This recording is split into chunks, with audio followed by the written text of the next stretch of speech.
Doctor, un gusto como siempre. ¿Qué tal? ¿Cómo están ustedes? Bien, acá, con mucho frío. Con mucho frío y mucho viento, ¿eh? Sí, ayer fue Ayer fue realmente duro. Y estaba escuchando a Margarita y a ti sobre este tema. Y hoy un tema que también es muy preocupante, que es la poca confiabilidad de la medición en Brasil. No tanto por mala fe, que no sé, eso no lo puedo decir, pero ahí sabemos que ya llegó a población indígena. Brasil tiene lugares inaccesibles. El subregistro está cuestionado, El ¿no? subregistro, También es exactamente. difícil de controlarlo, Es muy difícil. Y por lo asintomático del tema. Además, pero incluso por las causas de los fallecimientos, porque Exacto. eso requiere una capacitación y un acceso al sistema médico que es muy complejo. Tengo algún conocido con funciones importantes que está en San Pablo, que dice que la mayoría de la gente está atrincherada en San Pablo, ¿no? Que no se arriesga para nada. Y bueno, y eso tenemos que tenerlo muy en cuenta porque esto es muy próximo a nosotros. Y bueno, todo parece lejos, pero no está lejos. Y bueno, hay que tener mucho cuidado. Ahora se van a abrir algunos vuelos, por lo tanto el tema del cumplimiento de las cuarentenas de los que vengan del exterior tiene que ser muy importante. Nosotros seguimos jugando a esta ruleta rusa con los chiquilines saliendo de noche para entrar a las 8 de la mañana a clase. Y ayer me escribía una maestra que en algo que yo no había pensado. No solo llegan muertos de frío, sino que además tienen que abrir las ventanas y las puertas para que se ventile de tanto en tanto, con lo que realmente están pasando momentos muy difíciles. Van a empezar las enfermedades de todas estas épocas de julio, que para eso se inventaron las vacaciones o crearon las vacaciones de invierno, por las enfermedades de infecciones respiratorias habituales.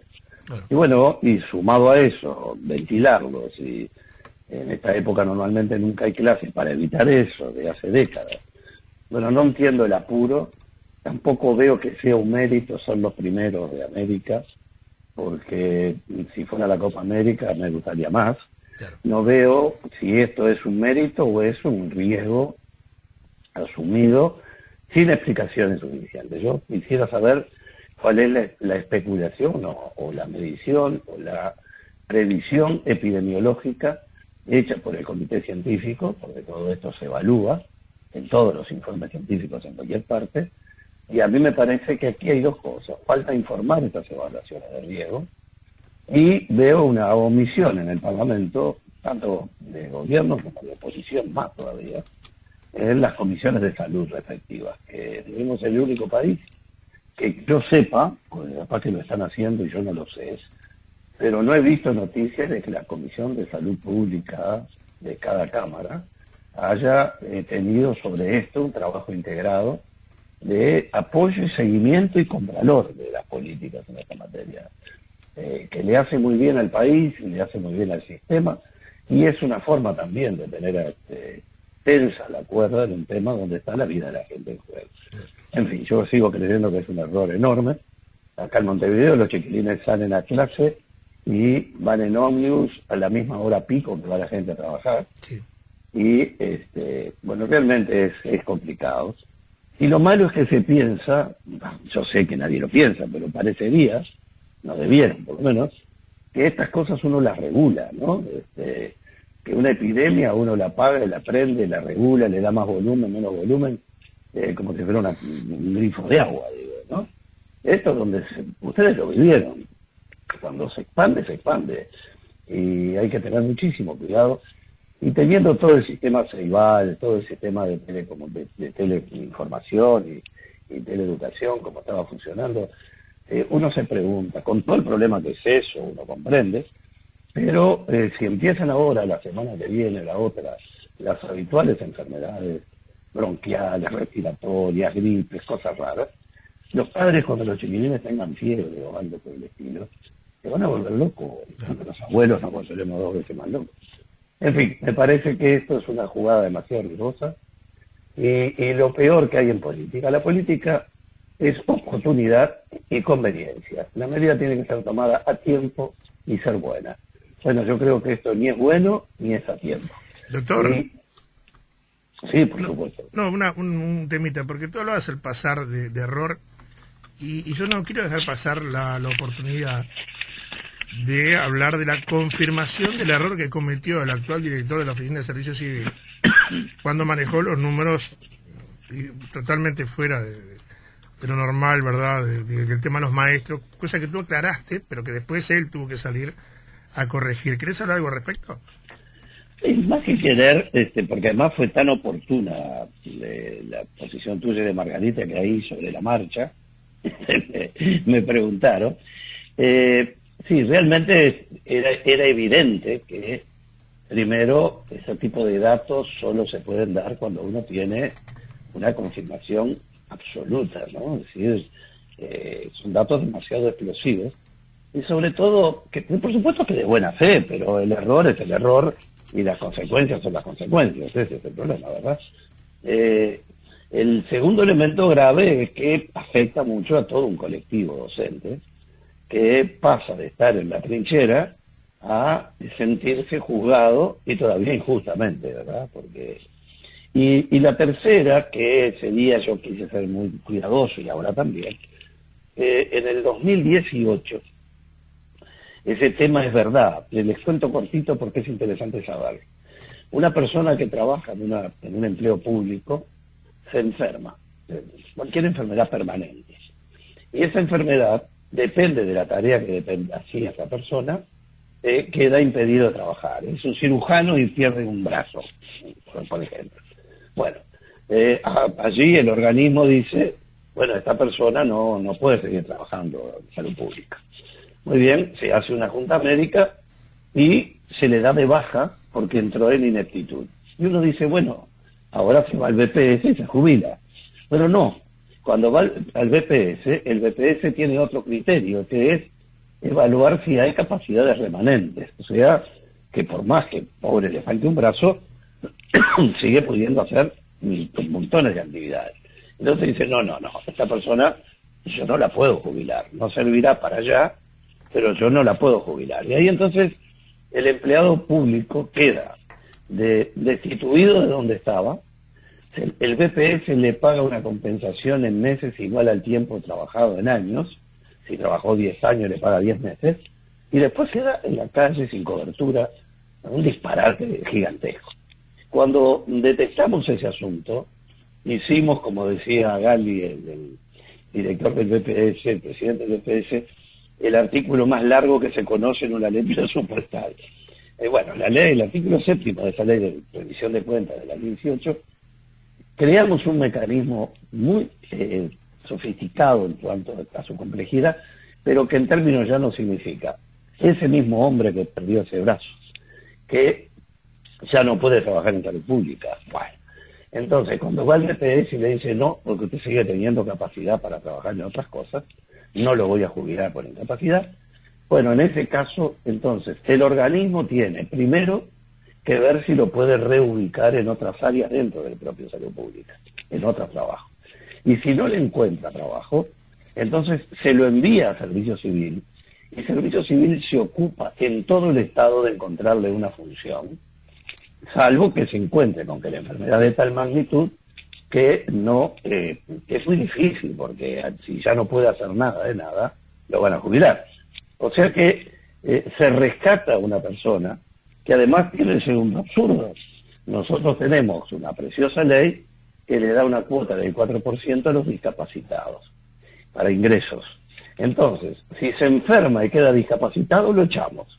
Y después buscamos un 4% de los ingresos que sea con personas con discapacidad. Bueno, era incoherente, la ley salió, y yo sé que es un tema muy técnico, muy puntuales, pero bueno, generó toda una inestabilidad, y yo creo que sirvió de experiencia, porque estas cosas hay que manejarlas con muchísimo cuidado. Yo entiendo el impulso cuando uno llega a los lugares, pero lo más terrible que hay es el micrófono cuando uno recién llega, por más experiencia que tenga, sobre todo con informaciones muy delicadas que tienen estas cosas. Así que vino, aquella pregunta de ustedes vino a tiempo, y yo después hice algún comentario breve más en la consulta, pero realmente fue un momento que fue complejo, porque además inmediatamente salió nada menos que el Consejo de Educación Primaria, como órgano del Estado a desmentir, y la gremial de los docentes. O sea, estas cosas no pueden pasar, ¿verdad? Pero bueno, ya se pasó y creo que ha quedado bastante bien explicado. Doctor, otro tema, estábamos hablando en el bloque anterior de la ya casi confirmada salida del canciller Talvi, y ya se habla de su sucesor, ni más ni menos que Francisco Bustillo, un hombre de 60 años, ya ingresó por concurso de méritos en el año 86 en el propio ministerio, ocupó diferentes cargos, y sería él el sucesor. Nosotros es embajador de Uruguay en España. Exactamente, ¿no? Pero decíamos de que esto tiene, la política internacional también es ligado a la cuestión económica, y hablábamos de que en los últimos años este nexo lo había generado el contador Astori, del Ministerio de Economía, más allá del canciller. ¿Cómo impacta esto en lo que es la política exterior, el tema económico y demás, este cambio de Cancillería? ¿Cómo se visualiza? Primero, un dato muy importante. Hay una cosa que se llama el orden jurídico internacional, que es el prestigio, el reconocimiento que cada país tiene en el mundo, ¿verdad? En el sistema internacional mundial de países. Uruguay, por su propio perfil, su tamaño, su población, su no poderío en otros territorios, en otras materias, él depende en el mundo de su prestigio, que es lo que nos ha llevado a tantos a tener presidencias increíbles de organismos gigantescos, que uno dice, ¿y cómo Uruguay, que es la esquina de un barrio de San Pablo, puede llegar a tener posiciones de esa relevancia? Digo, ¿no? Bueno, electos, me refiero. La política exterior es para Uruguay una política hasta de defensa nacional, en el sentido de defensa de los intereses del país. Y nuestro capital es la coherencia, no podemos tener fisuras. Por eso siempre se habla de la política de Estado, de que el país tiene una política desde siempre. Y bueno, yo creo que una cosa es tratar de construir una política de Estado entre el gobierno y la oposición. Bueno, ahí pueden surgir infinidad de dificultades, como han surgido siempre. Pero bueno, luego el gobierno alinea las cosas y el país tiene una línea coherente y la oposición ya dijo lo que tenía que decir y las cosas marchan. Ahora, el problema es que en Uruguay el presidente de la República no puede actuar solo constitucionalmente, sino que tiene que actuar en acuerdo con el ministro respectivo o el Consejo de Ministros. Bueno, que públicamente haya una diferencia entre la opinión del presidente, que es el que eligió la población de Uruguay, y el canciller, que es el que puso el presidente en función de 1000 razones, y que opinen diferente y que además lo hagan públicamente, a nosotros eso como nación nos perjudica. Nos perjudica porque genera una fisura que no es habitual. Yo no tengo memoria que eso haya sucedido, pero bueno, todo tiene que repararse bien. Por otra parte, hay personas que son parte del patrimonio político del país. Nadie duda que Talvi, dentro del Partido Colorado, es un patrimonio para el Partido Colorado y es un operador político con mucho futuro. Bueno, entonces no parece bueno que haya desacreditaciones y, en una palabra, teniendo el celular parece difícil que uno no tenga ciertas cosas concertadas. Y faltaba poco y la subsecretaria, la viceministra de Relaciones Exteriores, apoyó al presidente en contra de la opinión de su propio ministro. Claro. Entonces se genera todo ahí una situación muy delicada. Por otro lado, lo del BID, que a veces uno no tiene por qué saberlo todo el mundo esto, el BID tiene dos tipos de países. Los países que cotizan, y que ponen dinero, y los países que además de poner dinero tienen derecho a pedir prestado, pedirle al BID. Bueno, Uruguay, por ejemplo, cotiza y tiene derecho a pedir prestado, por poner un ejemplo. Bueno, Estados Unidos solo cotiza, no puede pedir prestado. Entonces, porque esto es para el desarrollo, por lo tanto, sería absurdo que el resto de los países de América que están en vías de desarrollo subsidiaran o le prestaran con fórmulas muy blandas a Estados Unidos, que es el más poderoso del mundo. Bueno, el hecho concreto es que por eso se decidió que la sede fuera en Washington, pero con ese compromiso no escrito de que la presidencia iba a estar siempre en manos de un americano que no sea estadounidense, en una palabra.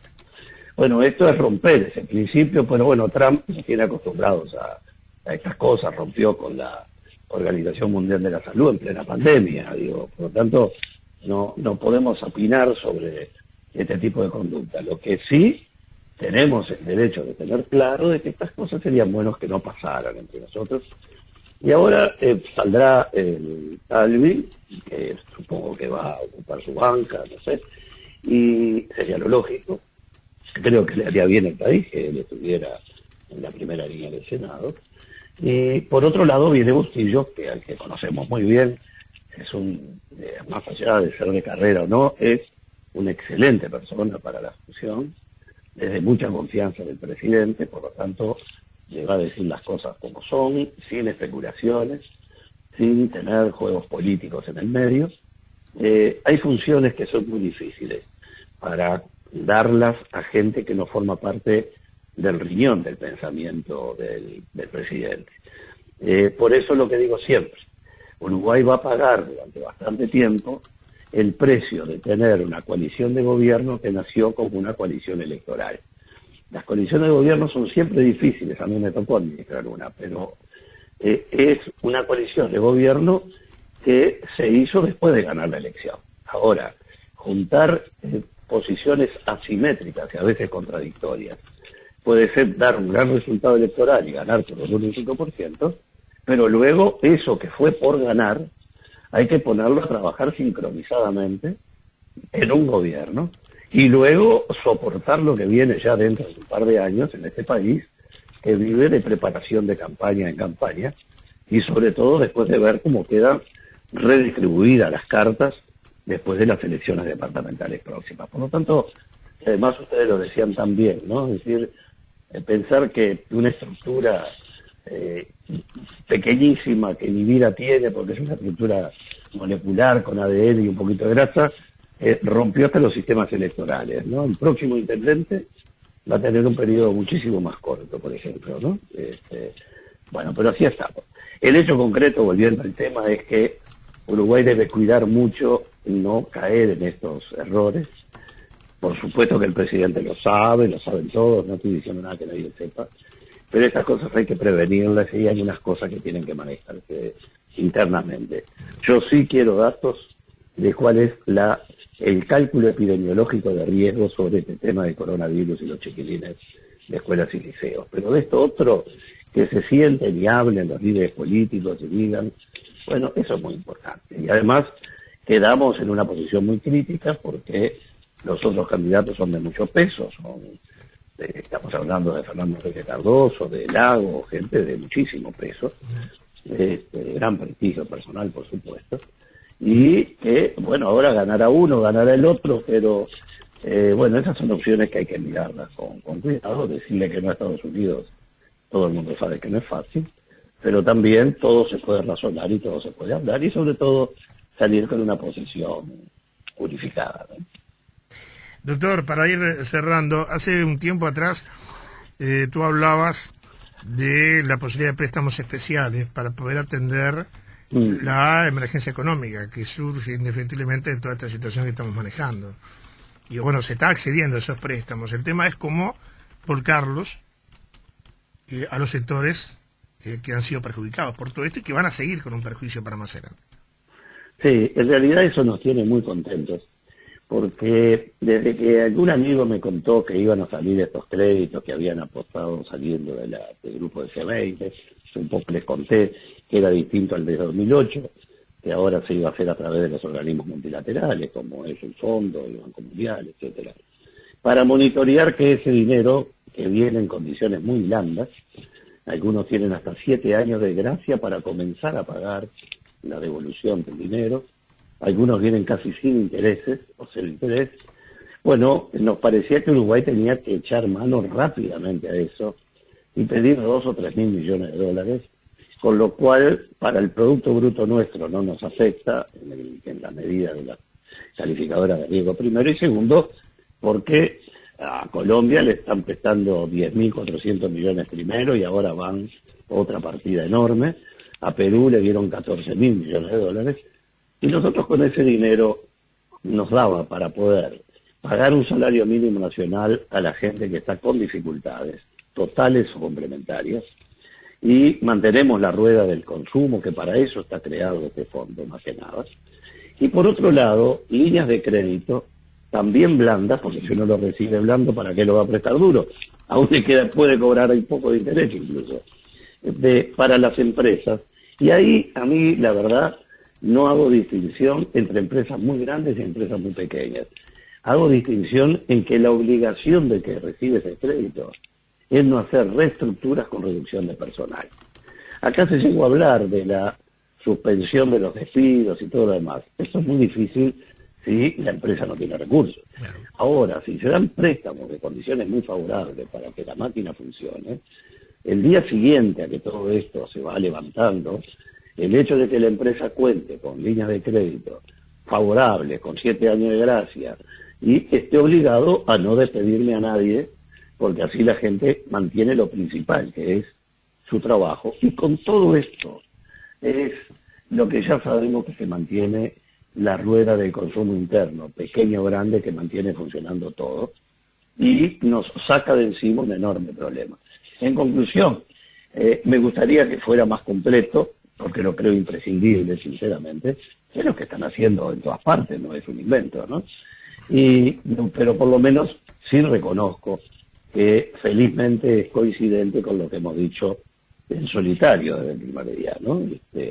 Esos son las ventajas de lo que hablábamos, ¿no? De tener gente por distintas partes del mundo con lo que uno mantiene un contacto, que de pronto se entera de temas aún antes que estén en los titulares o hayan salido oficialmente. Bueno, eso lo vimos venir y también lo hablamos con el gobierno, ¿eh? Yo he mandado mensajes como corresponde, internamente, porque en esto es una patriada de todos. Así que yo cuando tengo algún elemento que me parece importante, no hago distingos y mando mis whatsappitos para que queden por ahí en la vuelta, ¿no?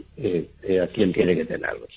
Pero sí me parece fundamental que esto se utilice. Por otro lado, muy valiosa la emisión que se hizo de la deuda pública uruguaya, la respuesta formidable, lo que da de las compras, ¿verdad?, que siempre supera lo que uno ofrece para poder endeudarse, y la ventaja enorme del prestigio que tiene el país internacionalmente en el mercado financiero en un momento tan complicado, ¿no? Doctor, un gustazo como siempre. Un abrazo grande y bueno, a abrigarse y a cuidarse mucho. Es Saludos, hasta la semana que viene, doctor. Un Gracias. abrazo, Hasta la semana que doctor, viene. y hasta pronto.